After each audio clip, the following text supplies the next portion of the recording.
c'est Marianne. Alors aujourd'hui nous sommes mercredi 10 février et je me suis dit que j'allais vous emmener pour 7 jours de vlog avec moi parce que pour moi ça me permet d'avoir des souvenirs au long terme de certaines périodes, donc je trouve ça hyper cool. Et puis comme ça me permet de vous partager des petites choses du quotidien. Donc voilà, on va partir pour une semaine de vlog. Donc comme je disais, on est mercredi matin, il est bientôt 10 h, donc je vais bientôt aller travailler pour mon boulot en tant qu'intermittente. Allez, je voulais vous raconter aussi que hier donc je travaillais la journée et j'étais hyper inspirée par une vidéo de Ben Jolliffe sur YouTube.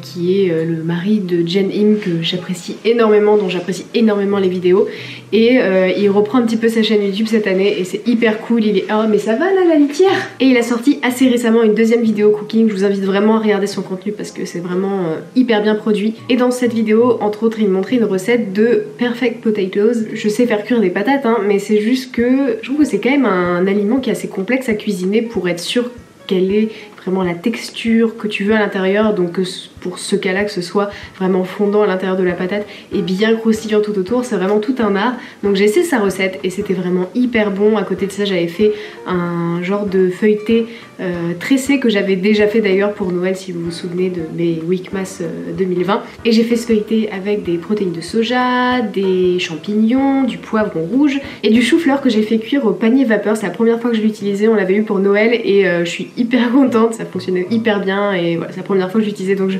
découvre un nouveau mode de cuisine, donc moi je suis contente. Et on a même ouvert une petite bouteille de vin parce qu'on n'en ouvre jamais, donc je me suis dit là c'était vraiment un beau repas, donc c'était l'occasion d'ouvrir une petite bouteille pour partager ça avec Pierre-Alain, donc c'était vraiment une super chouette soirée. Et en plus hier soir il a commencé à neiger, bon c'est pas une couche épaisse de neige mais ça fait quand même plaisir de se réveiller et de voir que le balcon est tout blanc et que dehors c'est tout blanc, donc moi ça me met en joie ce genre de petites choses. Voilà, donc je pense qu'il doit être à peu près 10 h maintenant, donc je vais aller travailler.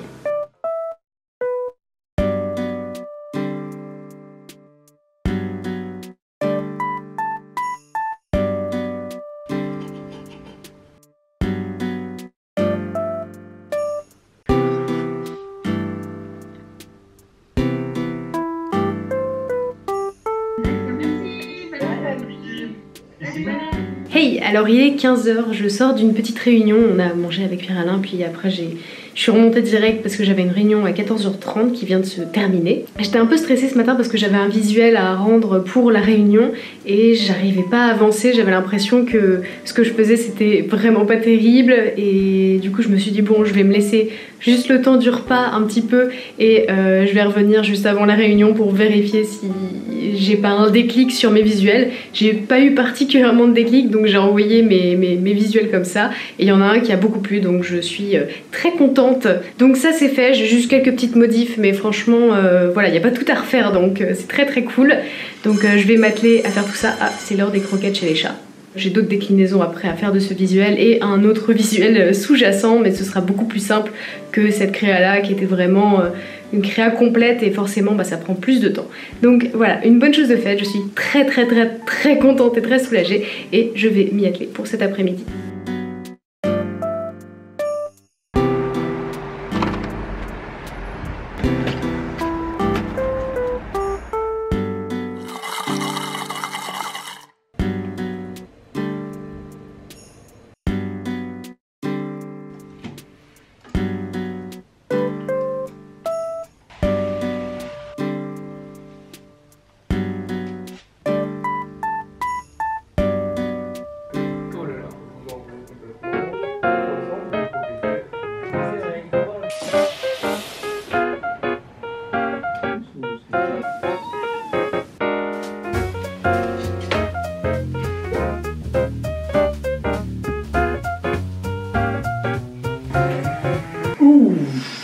Okay. Okay. Comme ça qu'il fait le technique.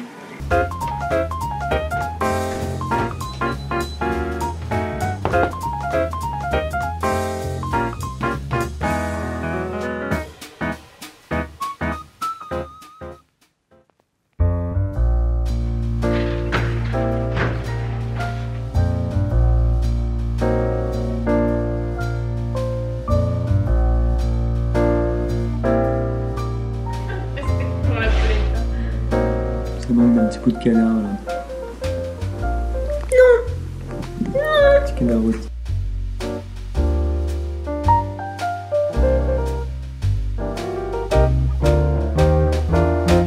Hey, on est jeudi, il est 16h30, je suis en train de me faire une petite pause goûter et je voulais faire une parenthèse sur ces cookies qui sont super bons, je compte même plus le nombre de fois où je les ai faits. C'est une recette que j'avais partagée d'ailleurs sur ma chaîne YouTube, donc si ça vous intéresse, je vous invite à aller la voir. Juste petite variante du coup que je fais sur mes nouvelles versions parce que ma recette a un petit peu évolué depuis ma vidéo que j'avais sortie je pense il y a 1 ou 2 ans, quelque chose comme ça. Maintenant je l'ai fait sans gluten, donc je remplace la farine de blé par de la farine de riz, même quantité, ça marche très très bien. Et je remplace également le sucre, je prenais en général du sucre roux ou de la cassonade et je le remplace par du sucre de coco parce que le sucre de coco a un indice glycémique très très bas par rapport aux autres sucres, donc c'est forcément un petit peu mieux pour la santé.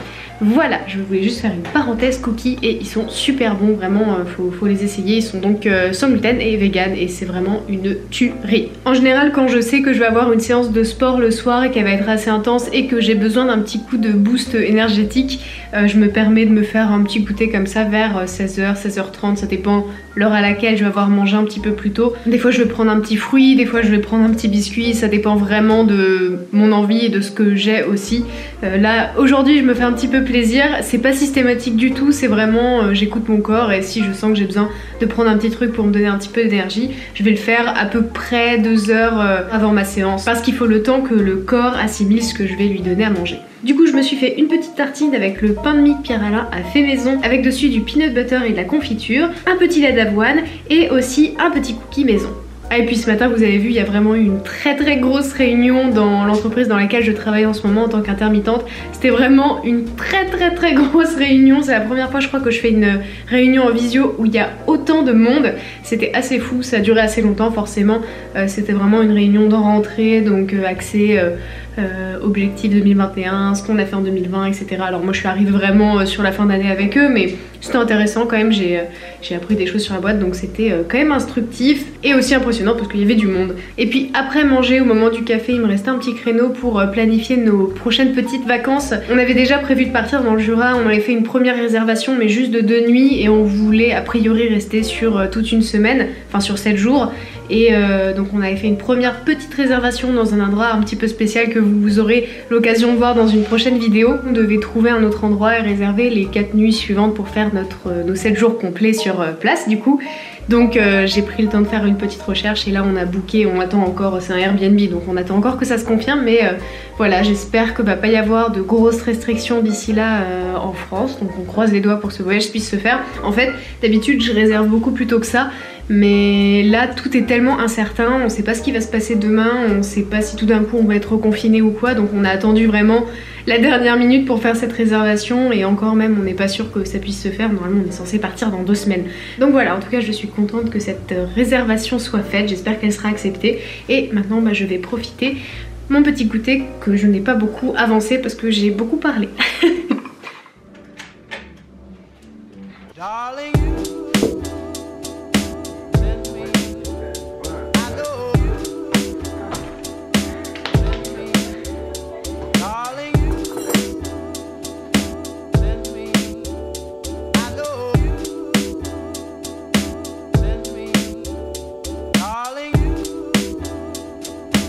Hey, alors nous sommes vendredi matin, aujourd'hui je ne travaille pas et j'emmène ce matin les 2 petites minettes chez le vétérinaire et je vous avoue que j'appréhende un petit peu parce que en fait Ori elle est jamais retournée dans une cage depuis son arrivée en novembre 2019 du coup et je sais pas du tout à quel point ça va être facile ou pas de la mettre dans une cage sachant qu'elle se laisse un peu plus manipuler maintenant mais c'est pas non plus encore ça. Donc voilà, j'appréhende un tout petit peu. Donc je vais finir mon café et je vais aller chercher une cage et souhaitez-moi bonne chance.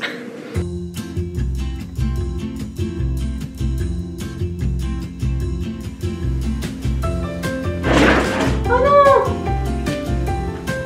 Oui, c'est quoi ça? Oh, ça va être compliqué. Elle rentre mais elle sort direct.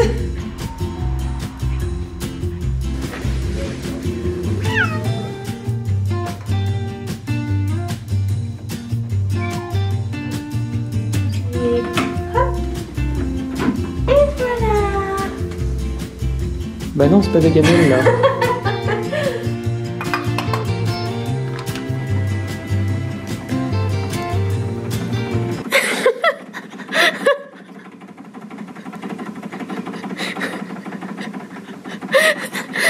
Alors je viens de rentrer du rendez-vous chez le vétérinaire et il s'en est passé des choses. On a galéré à mettre Ori en cage, elle est vraiment... Elle se laisse manipuler en fait quand elle est dans un contexte chill, mais bah, un chat c'est pas débile et elle a bien compris qu'on allait l'enfermer dans une boîte pour l'emmener quelque part. Donc on a quand même réussi à la mettre dedans en la pâtant avec un petit peu de pâté, de croquettes, de nourriture, etc. Mais la cage a en fait... On a choisi la plus grande des deux cages qu'on a, mais on a un problème avec cette porte qui s'ouvre justement sur le devant. Si le chat à l'intérieur force un petit peu, il peut réussir à faire sortir la grille de ses gonds et du coup bah, le truc s'ouvre et c'est ce qui s'est passé. Ori elle a forcé parce qu'elle était pas bien dans sa cage et donc elle est sortie et après ça bah, c'était impossible de la remettre dedans. On a essayé mais je commençais à être en retard pour le rendez-vous, donc finalement je suis partie avec que Yuki qui maintenant se laisse beaucoup plus faire pour être mise en cage et j'ai repris un rendez-vous pour Ori lundi, donc dans 3 jours, et la vétérinaire m'a prescrit un petit tranquillisant pour lui calmer un peu ses nerfs et qu'elle se laisse un petit peu plus faire et qu'elle soit pas traumatisée par le fait qu'on la mette en cage pour l'emmener chez le veto, et aussi pour que la veto puisse la manipuler sans trop de problèmes. Concernant Yuki, tout va super bien pour elle, je suis vraiment très contente. On a fait ce qu'ils appellent un check-up senior qui est un bilan un petit peu plus complet où ils font aussi une prise de sang et ils regardent vraiment beaucoup plus de paramètres qu'une consultation classique. En général c'est proposé quand les chats commencent à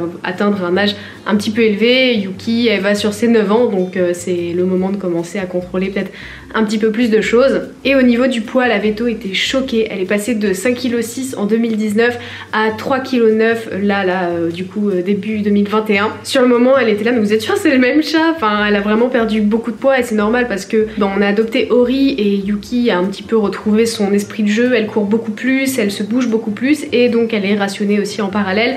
Donc tout ça, ça a contribué à sa perte de poids, donc c'est vraiment super. Sur le moment la veto était tellement surprise que j'ai demandé si ça voulait dire qu'il y avait un problème ou si tout allait bien, et elle m'a dit que c'était la prise de sang qui allait nous confirmer si tout allait bien ou non, et donc ils ont fait une prise de sang. Tout va bien, il y a juste 2 petits trucs qui sont un petit peu plus élevés mais rien d'alarmant. Donc voilà, Yuki est en parfaite santé, donc je suis très contente. Donc là il est midi et comme il n'y a plus grand chose dans le frigo, je vais aller faire quelques petites courses.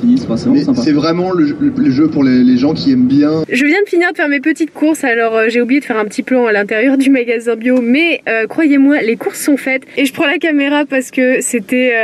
hyper touchant. Il y a un des mecs de la sécurité du magasin qui est venu me parler au tout début et du coup on a un petit peu discuté et en fait comme c'est un magasin bio dans lequel on a l'habitude d'aller, je crois que le personnel commence à nous connaître un peu et arrivé à la caisse, la caissière a fait le rapprochement entre moi du coup et Pierre-Alain, et du coup j'étais là bah oui c'est mon mari et tout, ça me fait toujours bizarre de dire que c'est mon mari mais voilà, et du coup elle fait ah mais oui lui aussi il est hyper gentil et tout, et vous aussi vous êtes hyper gentil, vous vous êtes bien trouvés. Enfin c'était vraiment trop chou, ils nous ont fait les éloges de notre gentillesse, donc ça fait grave plaisir. Et du coup il y a le mec de la sécurité aussi qui est revenu à la caisse qui a dit ah oui elle est très gentille, tout à l'heure on a discuté, très sympa, enfin bon trop chou quoi. Donc voilà, du coup bah là je commence à avoir faim, hein. Il est 13h44, donc je vais rentrer à la maison, on va décharger les courses et puis on va manger, enfin.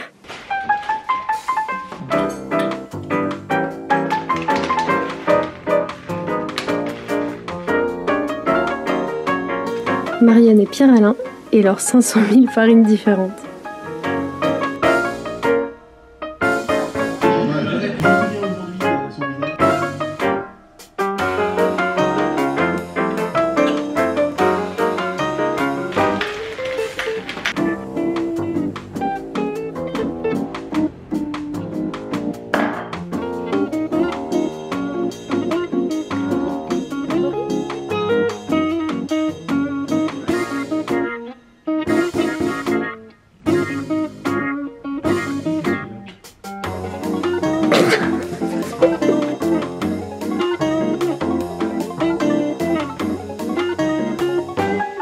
Aïe, alors on est fin d'après-midi, donc on est samedi et comme vous avez vu aujourd'hui on s'est fait un petit brunch de la Saint-Valentin un petit peu en avance parce que demain on va faire un autre brunch mais avec des amis. Voilà, on s'est dit qu'on se ferait un petit truc que entre nous deux et on en a profité pour échanger aussi nos alliances. Alors que je vous explique, c'est quand même une sacrée histoire ce qui s'est passé. Donc en fait à la base on voulait échanger nos alliances un an tout pile après notre mariage civil, comme à la base, de la toute base, notre mariage était censé donc avoir lieu, il a eu lieu en janvier 2020 et en mai 2020 on devait faire notre mariage avec tout le monde et faire l'échange des alliances à ce moment là.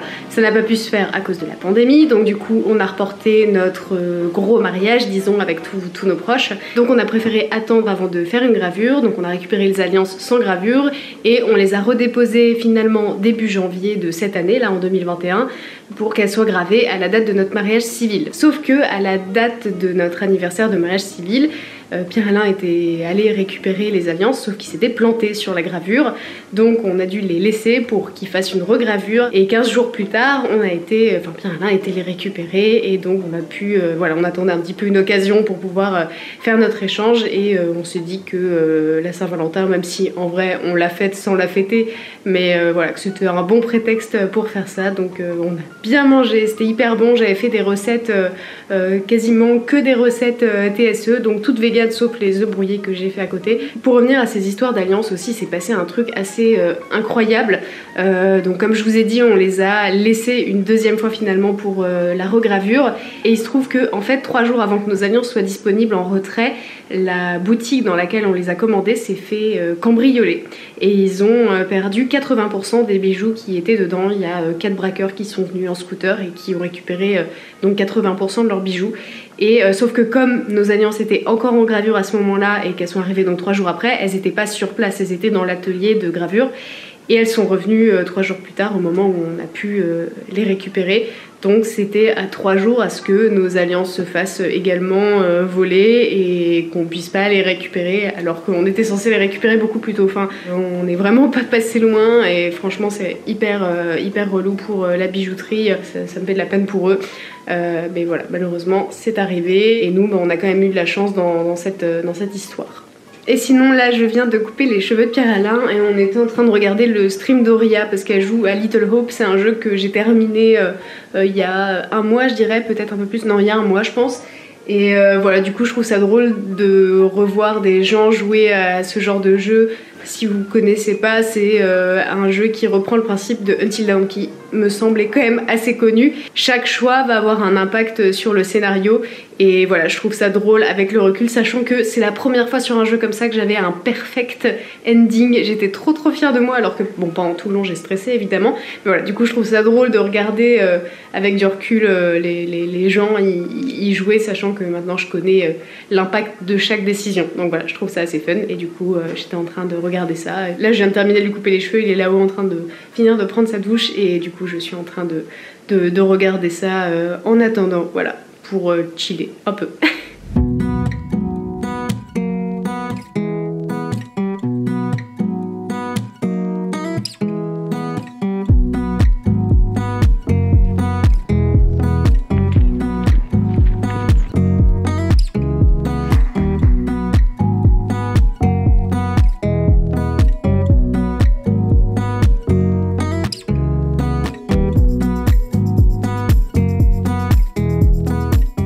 Alors on est dimanche et il y a eu des petits changements de programme comme vous avez pu le constater. Je crois que je vous avais dit hier que normalement ce midi on était censé faire un brunch chez une amie avec peut-être d'autres amis. Et finalement ça ne s'est pas fait parce que donc ce matin on était vraiment prêts à partir. On était sur juste devant la porte, on venait de mettre nos manteaux et nos chaussures et on était vraiment prêts à partir prendre les transports pour aller chez cette amie et faire ce petit brunch. Et donc cette amie, la pauvre, qui nous a envoyé un message en nous disant qu'elle avait paumé son portable et à ce moment là en fait elle était donc pas chez elle, elle était chez ses parents qui sont elle a son appart qui est dans Paris et ses parents qui habitent hors de Paris et voilà, elle était chez sa famille et elle était en train de chercher son téléphone partout et elle en a besoin aussi pour son boulot et pour d'autres choses. Enfin voilà, vous savez qu'aujourd'hui vivre sans téléphone c'est compliqué, donc voilà, elle était en panique, elle nous a envoyé un message en nous disant que elle était toujours en train de chercher son portable portable. On lui a demandé si elle voulait qu'on reporte à une prochaine fois et elle nous a dit qu'elle voulait bien parce qu'elle était vraiment très embêtée, mais qu'elle était toujours en train de chercher son portable et qu'elle savait pas trop quoi faire. Donc finalement, du coup, on s'est réorganisé un second brunch chez nous avec notamment des choses qu'on avait préparées pour emmener chez elle et puis des restes de brunch qu'on avait de notre brunch d'hier qu'on avait fait pour la Saint-Valentin à la base, mais la veille. Donc finalement, on s'est refait un brunch de Saint-Valentin ce matin. On est un peu triste parce qu'on aurait bien aimé pouvoir voir cette amie chez elle parce que ça fait longtemps qu'on l'a pas vue. Mais bon, ce sera juste reporté. Mais voilà pour la petite histoire. Du coup, voilà, on va vraiment profiter de notre dimanche. Je pense que je vais m'avancer un petit peu sur des petits projets, peut-être organiser un peu notre voyage dans le Jura qui approche. Et voilà.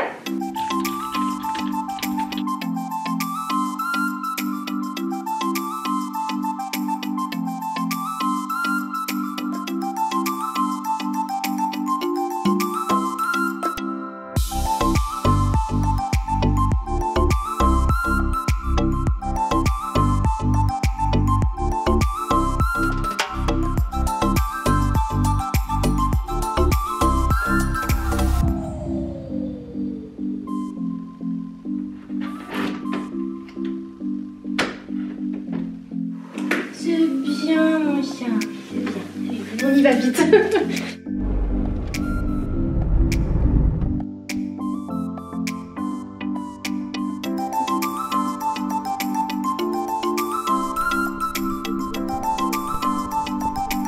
Non. Hop. Et hop. Hop. Oh, dis donc, elle est vachement vive. Oula. Oui, elle est quand même pas dans tout ça. Pas tant. Horrible.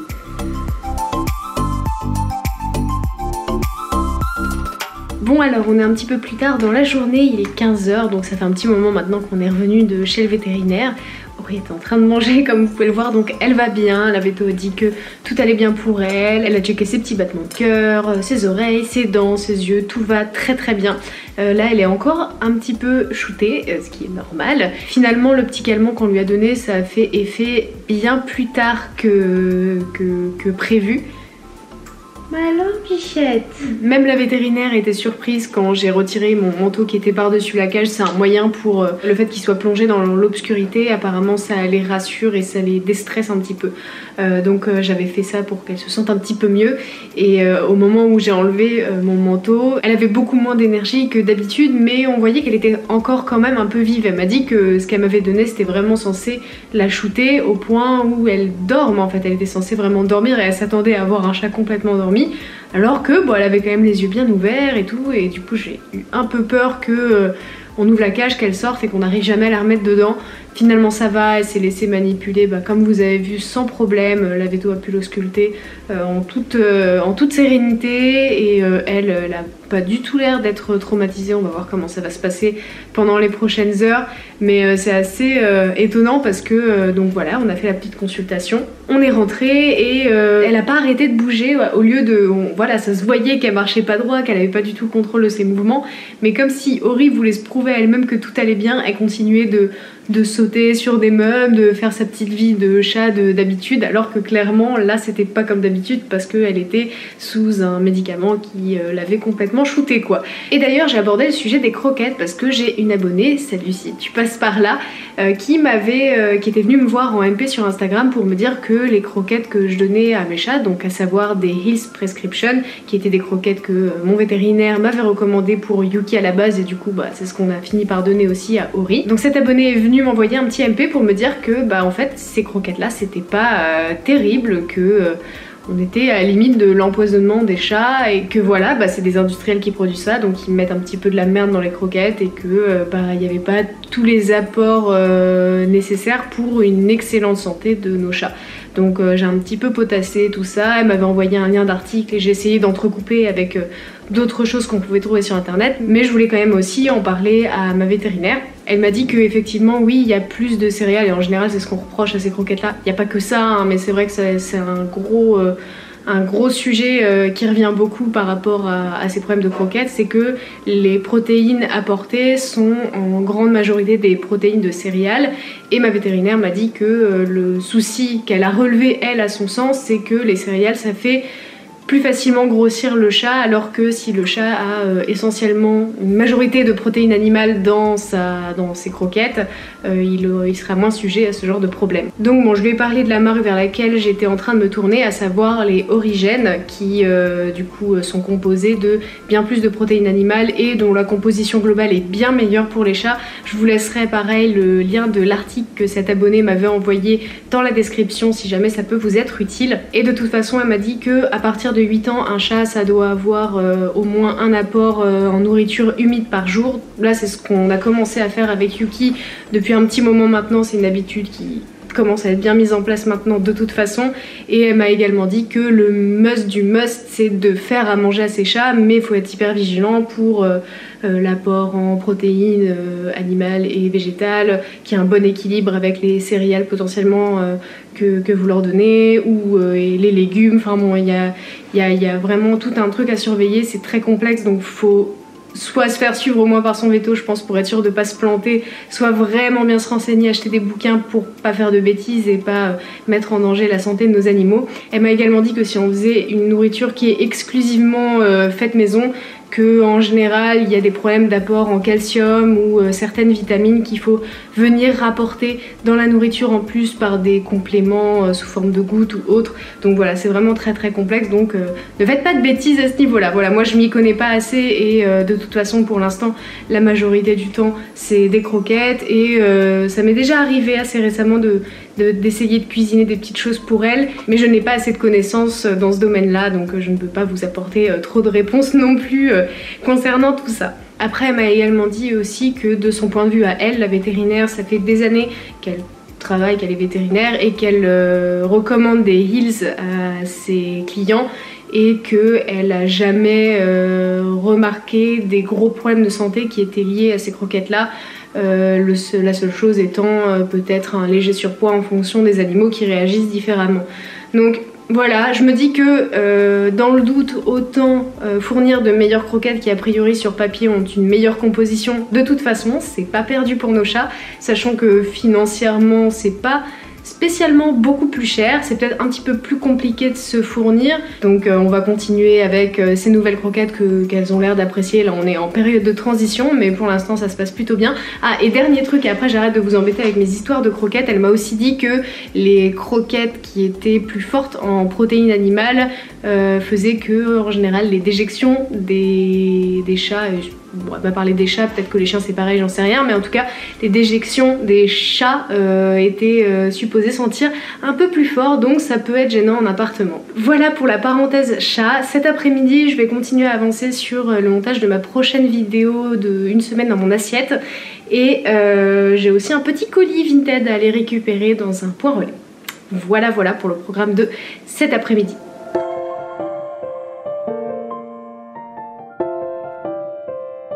On peut s'arrêter là, c'est pas un problème. Elle est dans les chaussures. Quoi? Elle est coincée. Ah. On continue. Oh non.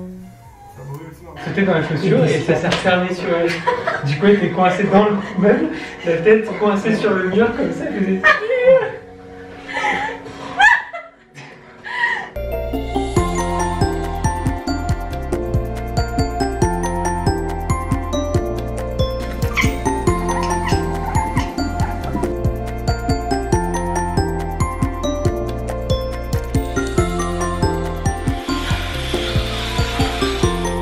Allez, 10 secondes, on va passer le... Et on lâche. Oh mon dieu. Oh, le holo sur la fin.